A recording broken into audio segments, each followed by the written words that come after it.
ఆ మిల్లుల్లో అలాంటి వాళ్ళకి కాస్త డిస్కౌంట్లోనే రా మెటీరియల్ లభిస్తూ ఉంటుందన్నమాట. మార్కెట్లో కేజీ వేరుశనగ 140 ఉన్నట్లయితే వాళ్ళకి 120కి వస్తుంది. 120 అంటే 2.5 కేజీలు అంటే 300. సో వాళ్ళు ఒక రూ. 50, రూ. 20, రూ. 10 ప్రాఫిట్తో 300 నుంచి 350 వరకు సెల్ చేస్తూ ఉన్నారు.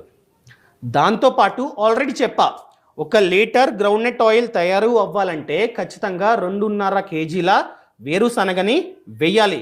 ఆ విధంగా మెషినరీలో వేసినట్లయితే ఖచ్చితంగా కేజీన్నర వేస్ట్ అవుతుందన్నమాట. ఆ వేస్ట్ అయిన దాన్ని ఏమంటారంటే గ్రౌండ్నట్ కేక్ అంటాం. ఈ గ్రౌండ్నట్ కేక్ని మళ్ళీ అమ్ముకోవచ్చు. ఎవరికైతే ఆవులు గేదెలు ఉన్నాయో అలాంటి వాళ్ళు ఈ గ్రౌండ్నట్ కేక్ని కొనుక్కొని వెళ్తూ ఉంటారనమాట.